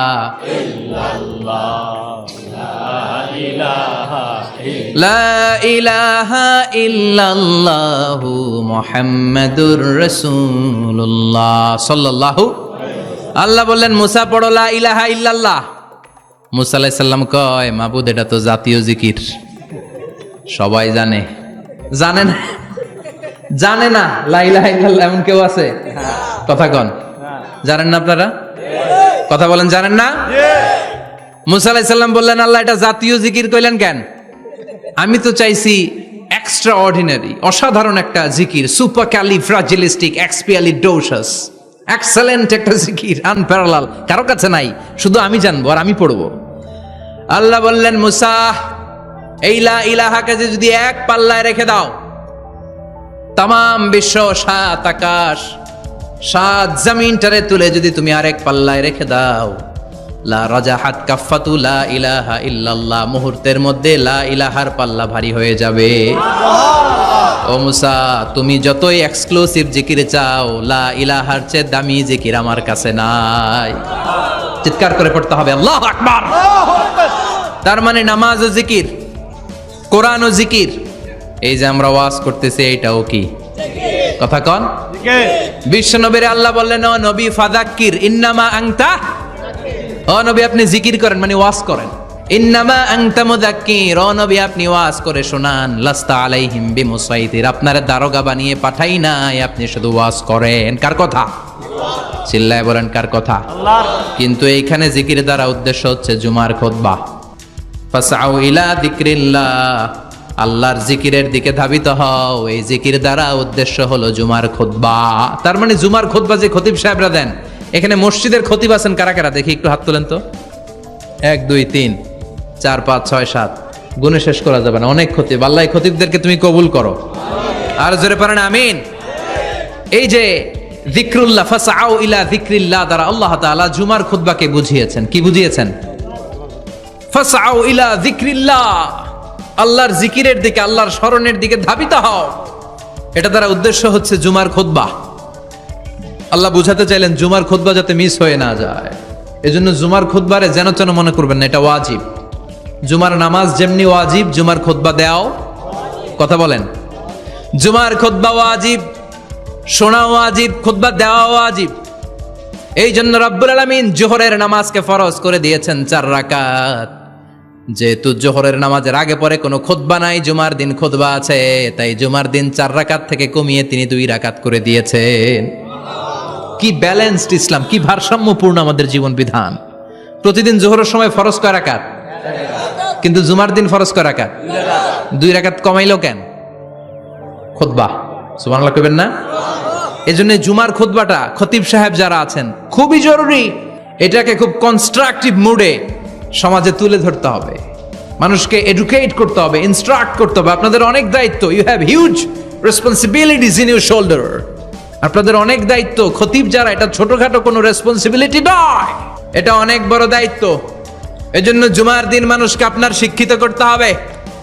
এই জুমার খুতবা, জুমার আলোচনার সাথে পৃথিবীর কোনো আলোচনার কোনো মিল নাই, কারণ জুমার আলোচনা সব সময় অন টাইম, একটা নির্ধারিত সময় হয়। পৃথিবীর অন্য কোনো আলোচনা নির্ধারিত সময় হয় নাকি? কথা কন। আমরা বক্তারা নির্ধারিত সময় মাইক পাই, কথা কন। কোনোদিন 8টায়, কোনোদিন 9টায়, আজকে বসছি কয়টায়? কিন্তু জুমার খুতবার এটা চেঞ্জ হয়। কি বরকতের একটা জলসা! ওই দিন সবাই আসতে হয় মসজিদে। ফুল টাইম নামাজি এরা আসে, পার্ট টাইম নামাজি এরা আসে, বেনামাজি এরাও আসে, আস্তিক এরা আসে, নাস্তিক এরাও আসে, আওয়ামী লীগ আসে, বিএনপি আসে, জাতীয় পার্টি আসে, জামাত ইসলাম আসে, হেফাজতে ইসলাম আসে, তাবলিগের ভাইয়েরা আসে, পীরের মুরিদেরা আসে, সবাই আসে। তাহলে এটা জরুরি দিন না? তাফসির মাহফিলের সাথে জুমার একটা মৌলিক পার্থক্য হচ্ছে, তাফসির মাহফিল আমাদের ধরে রাখতে হয়। কি করতে হয়? ধরে না রাখলে শ্রোতা উঠে যায়। কিন্তু জুমার খুতবা কি ধরে রাখা লাগে? কথা কন। ওঠার সুযোগ আছে? কারণ সামনে কি? জুমার নামাজ। সুবহানাল্লাহ কইবেন না? এটা অনেক জরুরি। এজন্য জুমার খুতবা যারা দেন এরা বিশ্বনবীর দায়িত্ব পালন করেন। আল্লাহু আকবার। বিশ্বনবীর মাদানী ইনিংস কয় বছরের? 10 বছর। বিশ্বনবীর মাদানী ইনিংস শুরু হয়েছে মসজিদে নববী তৈরি করার মধ্য দিয়ে। বিশ্বনবী মসজিদে নববী তৈরি করার পর মসজিদে নববীর খতিব হিসেবে দায়িত্ব নিলেন। সুবহানাল্লাহ। বিশ্বনবী 1টা 2টা 5টা 10টা না, মসজিদে নববীতেই 10 বছরের ইনিংসে 500টারও বেশি জুমার খুতবা দিয়েছেন। সুবহানাল্লাহ। বাড়িতে যায় বলেন কত খুতবা? 500রও বেশি খুতবা দিয়েছে। মদিনার সমাজটা এমনি জান্নাতি সমাজ হয় নাই। মদিনার সোসাইটিটাকে জান্নাতি সমাজ বানানোর জন্য বিশ্বনবীকে 500টা বক্তব্য দিতে হয়েছে। চিল্লায় পড়েন আল্লাহু আকবার। প্রতি সপ্তাহে যে আয়াতগুলো নাজিল হতো বিশ্বনবী এগুলো নিয়ে কথা বলতেন। এই সপ্তাহে যে সমস্ত আয়াতগুলো নাজিল হলো ওই আয়াতগুলো নিয়ে বিশ্বনবী জুমার দিন খুতবার মধ্যে কথা বলতেন। এই সপ্তাহের মধ্যে রাষ্ট্রীয় যত ক্রাইসিস আছে এই সমস্যাগুলো নিয়ে বলতেন। এই সপ্তাহে সমাজের মধ্যে বড় বড় যত ঘটনাগুলো ঘটে গেল এগুলো নিয়ে বিশ্বনবী জুমার দিন কথা বলতেন। সুবহানাল্লাহ। এজন্য খতিব যারা আছেন জুমার আলোচনাটা অনেক কনস্ট্রাকটিভ, ফ্রুটফুল হতে হবে, কোরআনের আলোকে হতে হবে। বিশ্বনবী জুমার খুতবা দিচ্ছেন, হঠাৎ বিশ্বনবী দেখলেন হাসান আর হুসাইন লাল 2টা জামা পরে জুমার মসজিদের মধ্যে ঢুকে একবার কাতারের এইদিকে দৌড় মারে, আরেকবার ওই দিকে দৌড় মারে। ছোট বাচ্চাদের এরকম দৌড়াদৌড়ি আছে না নাই? ছোট বাচ্চাদেরকে মসজিদে ঢুকতে দেন তো না বের করে দেন? বের করে দেয়। সর্বনাশ। বাচ্চাদেরকে মসজিদ থেকে বের করবেন না, কখনোই বের করবেন না। তুরস্কের বিভিন্ন মসজিদে বড় বড় ফেস্টুন দিয়ে লেখা থাকে তারাবির নামাজে, জামাতের নামাজে মুরব্বীরা যখন সামনে নামাজ পড়বে পিছন থেকে যদি ছোট বাচ্চাদের চিল্লা চিল্লি আর কিচির মিচির শব্দ শুনতে না পাওয়া যায় তাহলে ভবিষ্যৎ প্রজন্ম নিয়ে আপনারা চিন্তিত থাকুন। পিছনে যদি বাচ্চাদের হই হুল্লোড় না থাকে, চিল্লাফাল্লা না থাকে, তার মানে নেক্সট জেনারেশন এগুলো মুসল্লি হবে না, এগুলো হবে ডাকাত। এজন্য এরা বিভিন্ন প্রজেক্ট চালু করেছে। 40 দিন টানা ফজরের নামাজ যে ছোট বাচ্চারা মসজিদে এসে পড়বে, ওই প্রজেক্টের আওতা থেকে একটা করে সাইকেল দিয়ে দেয়া হচ্ছে। সুবহানাল্লাহ কইবেন না? কুয়েতে আর একটা প্রজেক্ট করছে, ফজরের নামাজে মুসল্লি নাই। কুয়েতের এই প্রজেক্ট হচ্ছে marriage project, second marriage project, দ্বিতীয় বিবাহ প্রকল্প। কি কাজ এই প্রকল্পের? তারা ঘোষণা দিল মসজিদে ফজরের সালাতে মুসল্লি পাওয়া যায় না, তো যারা যারা ফজরের নামাজে মসজিদে আসবে না, টাইমলি আসবে না, তাদেরকে মসজিদের টাকা দিয়ে মসজিদের অর্থায়নে দ্বিতীয় বিবাহের ব্যবস্থা করে দেয়া হবে। এই ঘোষণা দেওয়ার পর থেকে ওই এলাকার কোনো মহিলার তাহাজ্জুদ মিস হয় না। ফজর তো অনেক দূরে, তাহাজ্জুদের সময় থেকে হাজবেন্ডের ডাকা শুরু করে, মসজিদে যাও, তাড়াতাড়ি তাড়াতাড়ি কোথায় যাও, কারণ মসজিদে না গেলে দ্বিতীয় বিয়ে আছে না নাই? সুবহানাল্লাহ কইবেন না? What a project, what a project, কত চমৎকার প্রজেক্ট। এই প্রজেক্টগুলো নেওয়ার দরকার আছে না নাই? এজন্য ছোট বাচ্চাদেরকে মসজিদ থেকে তাড়িয়ে দেয়া যাবে না, এদেরকেও নিয়ে যান। এরা হাসতে খেলতে চলতে ফিরতে, আমি বাইরের যত জায়গায় তারাবি পড়েছি, অনেক দেশে তারাবি পড়েছি রামাদানে, ছোট বাচ্চারা পিছনে অনেক কিচিরমিচির করে, হঠাৎ অ্যানাউন্সমেন্ট দেয়, বাবা মারা ছেলে মেয়েদেরকে শান্ত করেন, কিছুক্ষণ শান্ত, 2 রাকাত পর আবার চিল্লাচিল্লি, আছে না নাই? তো ওরা যদি না চিল্লায়, ওরা যদি লাফালাফি না করে, লাফালাফি কি 80 বছরের মুরব্বি করবে? কথা কয় না। মুরব্বি লাফালাফি করলে এটা মানাবে? ছোট বাচ্চারা লাফালাফি করবে, একজন আরেকজনের কামড় দিবে, কাঁচের গ্লাস ভাঙবে, এটাই পৃথিবীর সৌন্দর্য। চিল্লায় বলেন ঠিক কিনা? বিশ্বনবী একবার আসরের নামাজের সেজদা লম্বা করে দিলেন, সাহাবারা বললেন নবী, নামাজের পরে ধরলেন অসুস্থ হয়ে গেলেন নাকি, অথবা কোরআনের আয়াত সেজদা অবস্থায় নাজিল হয়ে গেল নাকি? আসরের সেজদা তো এত লম্বা করতে কখনো দেখি নাই রে নবী। বিশ্বনবী বললেন না, অসুস্থ হই নাই, কোরআনের আয়াত নাজিল হয় নাই, আমি যখন সেজদায় লুটিয়ে পড়েছি, আমার কলিজার টুকরা নাতি হাসান আমার কাঁধের উপরে চেপে বসেছে, আমি যদি সেজদা থেকে মাথা উঠাই হাসানের কষ্ট হয়ে যাবে, তাই আসরের একটা সেজদা আমি ইচ্ছা করেই লম্বা করে দিয়েছি। কি নবী ছিল, কি মায়া ছিল নাতিদের সাথে। হাসান হুসাইন, বিশ্বনবী যে নবী হচ্ছে সব নবীদেরও সর্দার, ওই নবীরে ঘোড়া বানায়া, বিশ্বনবীর বাবরি চুল ছিল তো, ওই চুল ধরে এরকম ঘোড়া ঘোড়া খেলতো, বিশ্বনবীর কাঁধে বসে বিশ্বনবীর বাবরি চুল টেনে টেনে কয়ে এটা আমার ঘোড়া। হাসান হুসাইনের গায়ের এমন কোন জায়গা নাই যে জায়গায় বিশ্বনবী চুমা দেয় নাই। আর বলতেন রাইহানা চাইনি ফিদ দুনিয়া, হাসান আর হুসাইন হলো আমার দুনিয়ার সুগন্ধি। সাইয়্যিদা শাবাবি আহলিল জান্নাহ, জান্নাতীরা আপনারা যারা জান্নাতে যাবেন, আপনাদের সামনে 2টা পতাকা থাকবে, একটা থাকবে হাসানের হাতে আর একটা হুসাইনের হাতে। বিশ্বনবী মসজিদে নববীতে জুমার খুতবা দিচ্ছেন, হঠাৎ হাসান আর হুসাইন লাল 2টা জামা পরে কাতারের মধ্যে দৌড়াদৌড়ি শুরু করলেন। বিশ্বনবী খুতবা থামিয়ে দিলেন, মিম্বার থেকে নেমে হাসান হুসাইনকে 2 হাতে টানতে টানতে মিম্বারের উপরে নিয়ে আসলেন, যাতে মুসল্লিদের ডিস্টার্ব না হয়ে যায়। হাসানকে ডান হাতে ধরে, হুসাইনকে বা হাতে ধরে বাকি খুতবাটা বিশ্বনবী তখন শেষ করলেন। 500টা খুতবা দিয়েছেন। কয়টা? চিল্লায় বলেন কয়টা? আবার বিশ্বনবী জুমার খুতবা দিতে দাঁড়ালেন, এক সাহাবী এসে বসে বলল, বিশ্বনবী বললেন কম, দাঁড়াও, 2 রাকাত পড়ছো? সাহাবী কয় না, পড়ি নাই। বিশ্বনবী বললেন ইরকা রাকাতেন, 2 রাকাত পড়ো। সাহাবী 2 রাকাত পড়া শুরু করলেন, বিশ্বনবী আবার খুতবা দেওয়া শুরু করলেন। খুতবার নিরবিচ্ছিন্নতাকে ভঙ্গ করে বিশ্বনবী তাকে দাঁড়াতে বললেন, 2 রাকাত নামাজ পড়তে বললেন। তার মানে খতিব সাহেব মন গড়া শুধু খুতবা দিয়ে যায় না, ডানে বায়ে কোথায় কি হচ্ছে সবকিছু নজরে রেখে, কন্ট্রোলে রেখে, সামাজিক সব সমস্যার কথাগুলো তুলে ধরে অসামাজিক কার্যকলাপের বিরুদ্ধে হুঙ্কার দিয়ে জুমার প্ল্যাটফর্মটাকে শক্তিশালী করাই হচ্ছে একজনের খতিবের দায়িত্ব। চিল্লায় এখন ঠিক কিনা? এ কাজই করেছেন বিশ্বনবী 500টা খুতবায়। আবার বিশ্বনবী দাঁড়িয়ে খুতবা দিচ্ছেন, এক সাহাবী এসে বলেন, নবী মদিনার মধ্যে পানি নাই, অনাবৃষ্টি, দুর্ভিক্ষ, আপনি একটু দোয়া করেন যাতে বৃষ্টি হয়। কিসের দোয়া? বিশ্বনবী জুমার খুতবা থামিয়ে দিলেন, খুতবা দিচ্ছিলেন, খুতবা থামিয়ে দোয়া করলেন, আল্লাহুম্মা স্কিনা, আল্লাহুম্মা স্কিনা ইয়া গাউস আগিসনা, আল্লাহুম্মা স্কিনা গাইসান মুগীসান মারিআন মুরিআন নাফিআন গায়রা দার আজিলান গায়রা আজিল। আল্লাহ আপনি আমাদের সাহায্য করেন, আপনি রহমত করেন, বরকত দেন, আপনি মদিনার বুকে বৃষ্টি দেন, তাড়াতাড়ি দেন, দেরি করেন না। সুবহানাল্লাহ। বিশ্বনবী দোয়া করতে দেরি, মুহূর্তের মধ্যে ঝুমঝুম করে বৃষ্টি নাজিল হয়ে মদিনাটা প্লাবিত হয়ে গেল। আকাশে মেঘ দেয় কে? বৃষ্টি দেয় কে? সবকিছু দেয়ার মালিক কে? বৃষ্টি দেয় কে? মেঘ দেয় কে? বিশ্বনবীর দোয়ার বরকতে বৃষ্টি নামলো। শুক্রবার বৃষ্টি, শনিবার বৃষ্টি, রবি সোম মঙ্গল বুধ বৃহস্পতি শুক্র, এর পরের শুক্রবার পর্যন্ত টানা বৃষ্টি হলো। কারণ বৃষ্টির দোয়া করছে, বৃষ্টি বন্ধ আর দোয়া তো করে নাই, চলতেছে। আল্লাহ কইছে নবী চাইছেন দিতেছি, না করলে থামামু। সুবহানাল্লাহ কইবেন না? বৃষ্টি হইতে হইতে মদিনায় বন্যা, মরুভূমির দেশ, কি পরিমাণে হেভি রেইনফল হলে মরুতে বন্যা হয়। সুবহানাল্লাহ পড়বেন না? আবার বিশ্বনবী পরের জুমাবারে খুতবা দিচ্ছেন, ওই সাহাবী এসে হাজির, এসে বলে, ও নবী আর বৃষ্টির দরকার নাই। যে বৃষ্টির দোয়া করতে বলেছিল সে এসে বলি আর কিসের দরকার নাই? চিল্লায় বলেন কিসের দরকার নাই? ও নবী আর বৃষ্টির দরকার নাই, এবার বৃষ্টি বন্ধের দোয়া করেন।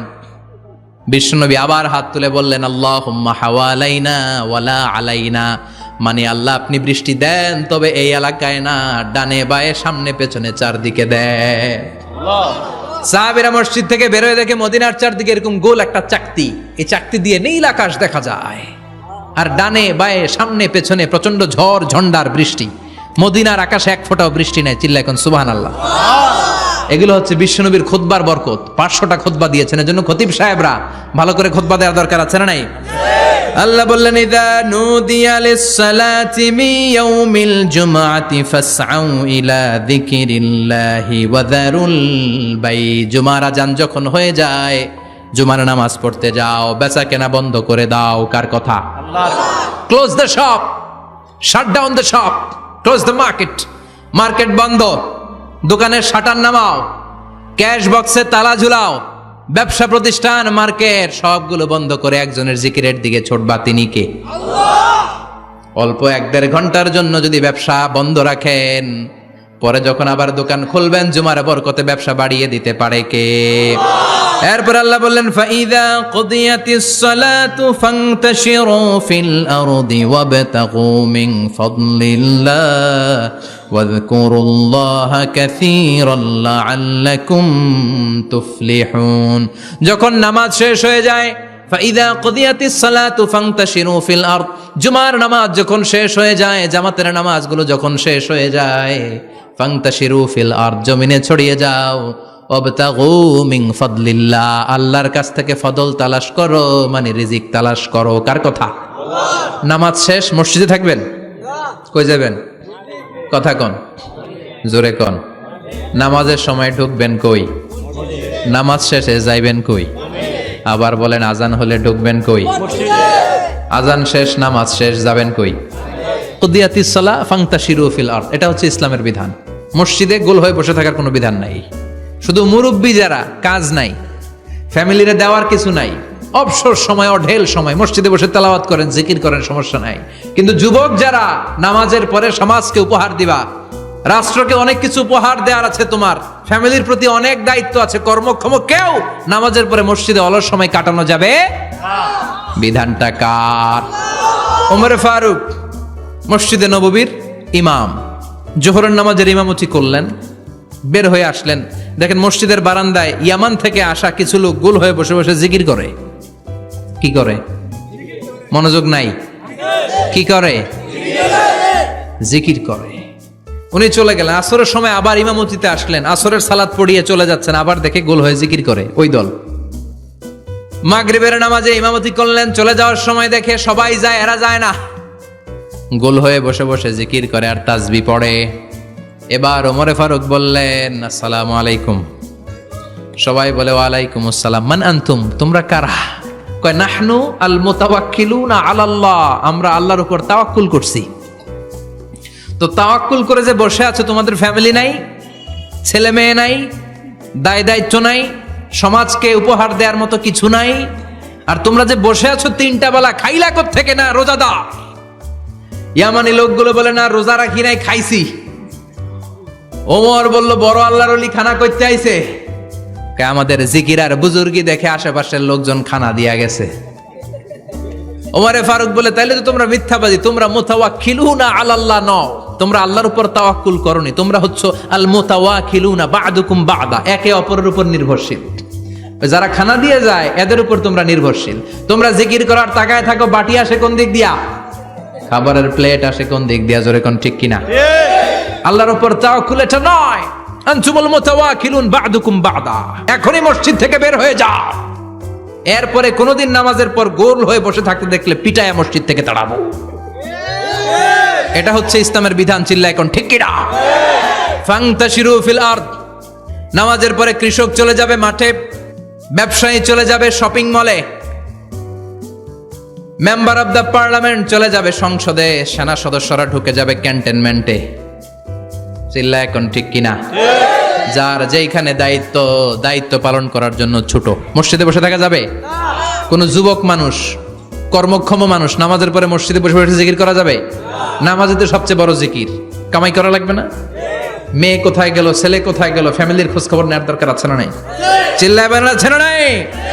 এরপর আল্লাহ বললেন, ওয়া ইযা রাআউ তিজারাতান আও লাহওয়ান ফাদ্দু ইলাইহা ওয়া তারাকুকা কাইমা। ও নবী, সাহাবারা কাফেলার পণ্যের লোভে, কাফেলার পণ্য এসেছে মদিনায় শুনে আপনারে জুমার মিম্বারের মধ্যে দাঁড় করিয়ে রেখে সবাই চলে যায়। এটা ঠিক করে নাই। আমার কাছে এমন রিজিক আছে যেটা কখনো ফুরাবে না, ঠিক কিনা? এই আয়াতটা বুঝতে হলে 2 মিনিট খুব মনোযোগ দিয়ে কানগুলো খরগোশের মতো খাড়া করে ফেলেন, কিন্তু খুব খাড়া কান করে শুনে, জানেন কানগুলো খরগোশের মতো খাড়া হয়েছে? মনোযোগ আছে? বিশ্বনবী সাল্লাল্লাহু আলাইহি ওয়াসাল্লাম মদিনাতে প্রথম যখন জুমার নামাজ পড়াতেন, তখন আগে জুমার 2 রাকাত পরে 2টা খুতবা দিতেন, ঈদের নামাজের মতো। ঈদের নামাজে আগে কি 2 রাকাত, পরে খুতবা। জুমার নামাজও ছিল এরকম, আগে 2 রাকাত নামাজ, পরে খুতবা। বিশ্বনবী আগে 2 রাকাত নামাজ পড়িয়ে খুতবা দিচ্ছেন, তখন মদিনায় দুর্ভিক্ষ, খাবার দাবার নাই। 1 মাস আগে দিহিয়াতুল কালবি আল আনসারী নামক এক সাহাবীকে দিয়ে বিশ্বনবী শাম দেশ থেকে কাফেলা পাঠিয়েছেন খাবারের দ্রব্যাদি আনার জন্য, পণ্য আনার জন্য। 1 মাস পরে তারা খাদ্যের পণ্য নিয়ে, মদিনাতে তখন দুর্ভিক্ষ, খাবারের দাম 2 গুণ 3 গুণ, খাবারের পণ্য নিয়ে কাফেলা ফিরে এসেছে জুমার টাইমে। তখন বিশ্বনবী জুমার 2 রাকাত নামাজ পড়িয়ে খুতবা দিচ্ছিলেন। কি করতেছিলেন? আর তখন নিয়ম ছিল, কোন শহরে কাফেলা ঢুকলে তারা তবলা বাজাতো, ঢোল বাজিয়ে দিত, ঢোলের আওয়াজ সবাই শুনে ওইখানে জড়ো হতো। যার যত পণ্য কিনা দরকার পণ্য কিনে নিয়ে চলে যেত। বিশ্বনবী জুমার নামাজের ইমামতি করে 2টা খুতবা যখন দিবেন, মিম্বারের মধ্যে দাঁড়িয়ে বিশ্বনবী মসজিদে নববীতে খুতবা দিচ্ছেন। খুতবার মাঝখানে বিশ্বনবী তবলার আওয়াজ শুনতে পেলেন। কিসের আওয়াজ? বিশ্বনবী সহ সব সাহাবারা বুঝতে পেরেছে 1 মাস আগে দিহিয়াতুল কালবি শাম দেশে যেই কাফেলা পাঠানো হয়েছে, ওই কাফেলা খাবারের পণ্য নিয়ে মদিনার মধ্যে ঢুকেছে। এখন মসজিদে কানাঘুষা।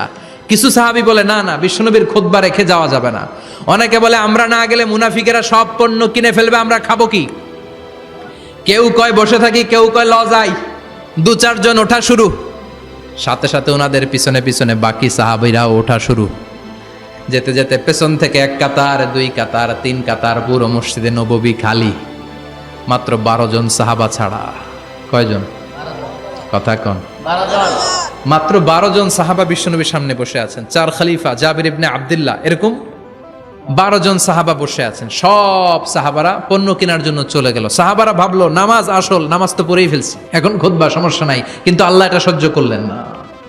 বিশ্বনবী দাঁড়িয়ে খুতবা দিবে, আর সাহাবারা সেই খুতবায় বসে না থেকে কাফেলার পণ্য কোরআনের জন্য দৌড়াবে।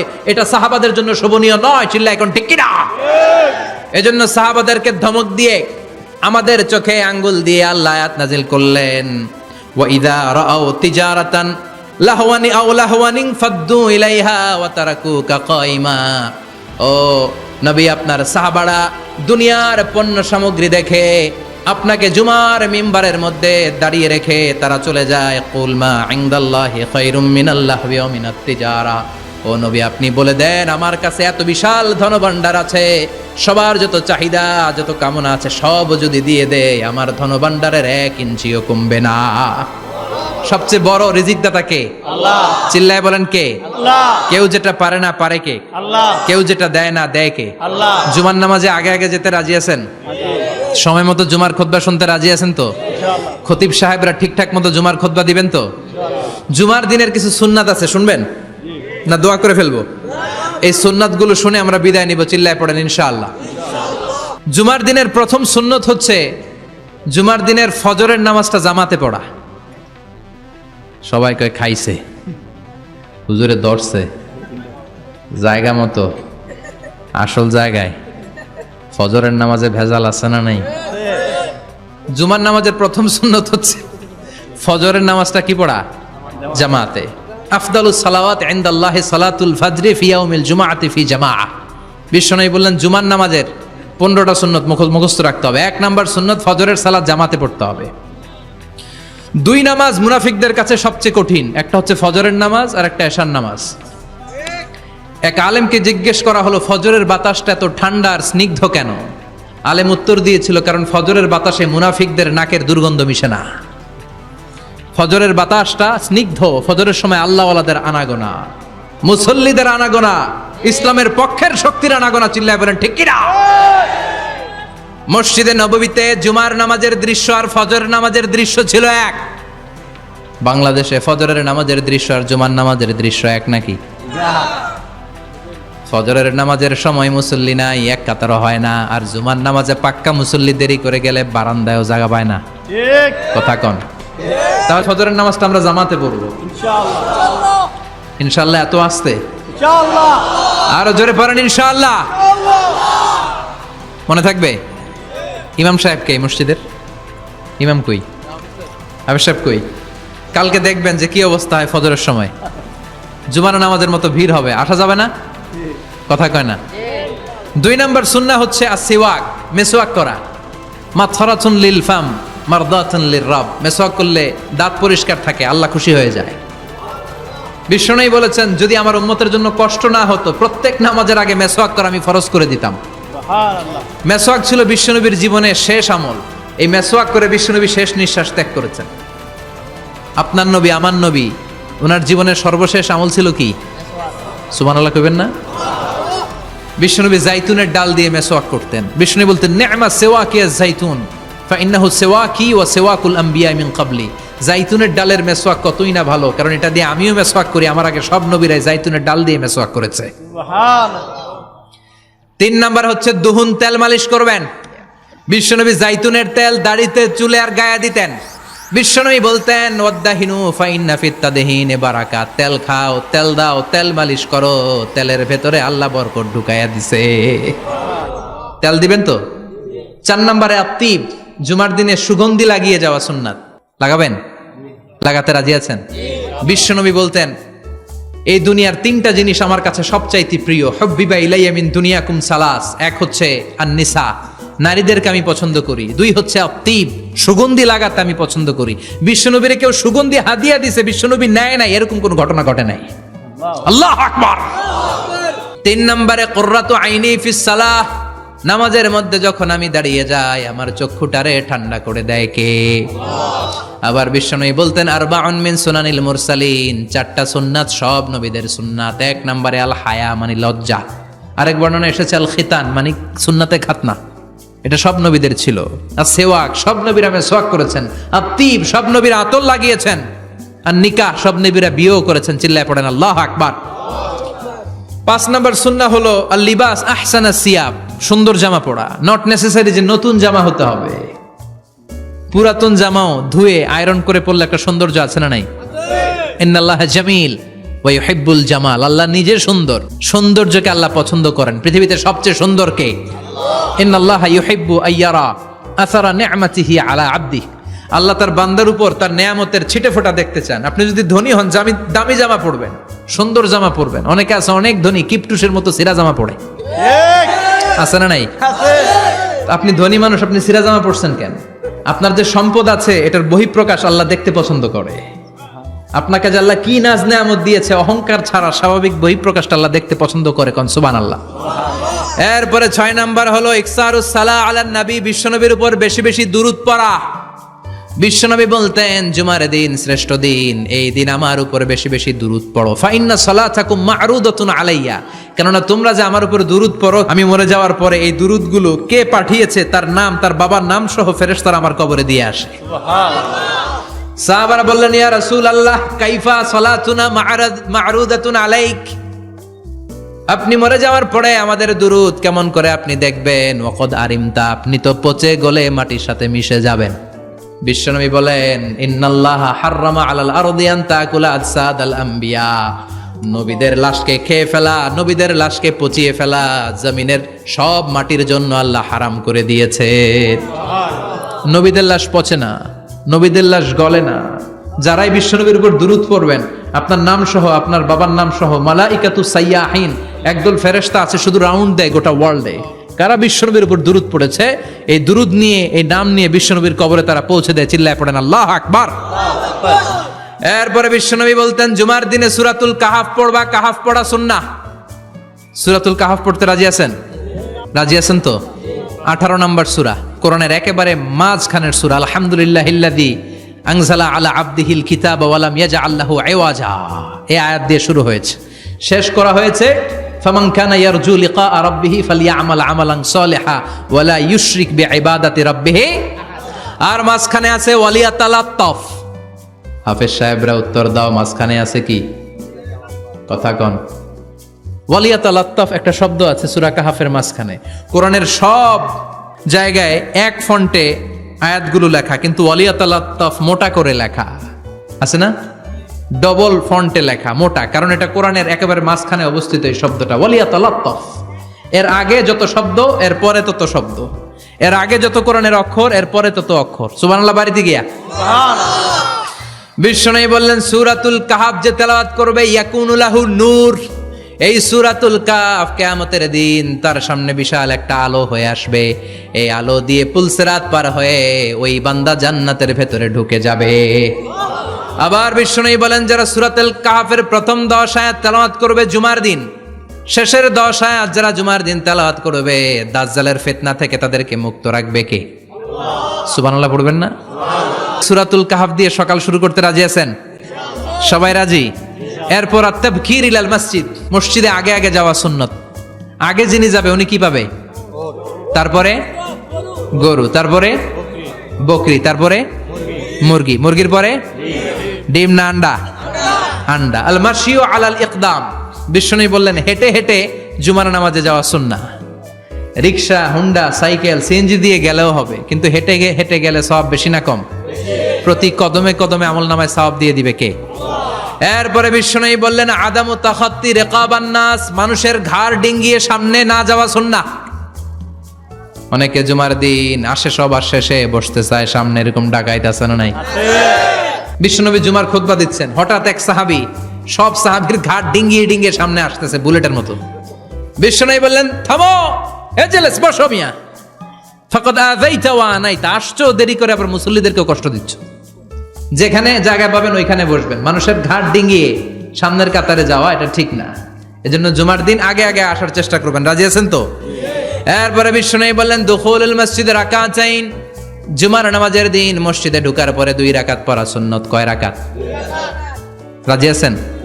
কবলাল জুমা বাদাল জুমা, অনেকে প্রশ্ন করে বাদাল জুমা 4 রাকাত, মসজিদে পড়লে 4, ঘরে পড়লে 2, কিন্তু কবলাল জুমা সুনির্ধারিত নয়, অনির্ধারিত। মা কদ খুদ্দিরা লাক, যত আপনার তৌফিকে কুলায় 2 রাকাত করে করে 2, 4, 6 ইমাম সাহেব খুতবা দেওয়ার আগ পর্যন্ত আপনি যদি আধা ঘন্টা আগে যান আপনি 10 রাকাত পড়তে পারবেন। চিল্লায় বলেন ঠিক কি না?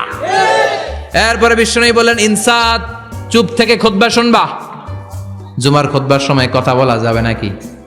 কথা কন। বিশ্বনবী বললেন তোমার সামনে কেউ কথা বলতেছে, তুমি যদি বলো চুপ করো, এটাও তুমি খারাপ কাজ করছো।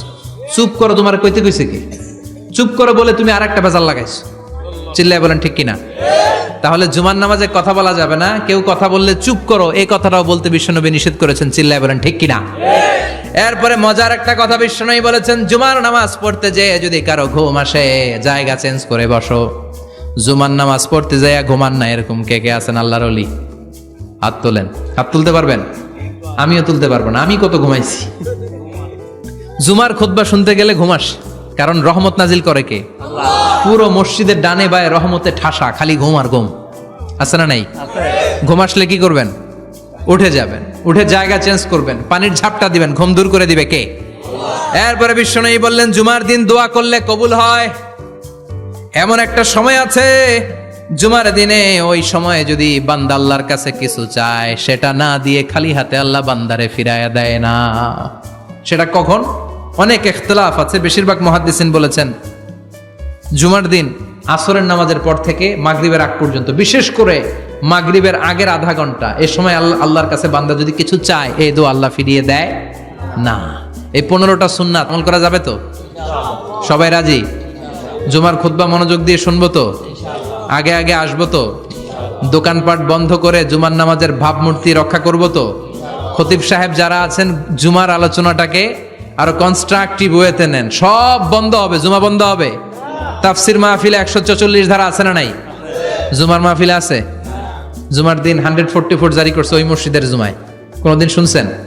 এর জন্য জুমাটাকে আমাদেরকে কাজে লাগাতে হবে। আল্লাহ তুমি তৌফিক দাও। আর জোরে পড়েন আমিন। সুবহানাকাল্লাহুম্মা বিহামদিকা আশহাদু আল্লা ইলাহা ইল্লা আনতা আস্তাগফিরুকা।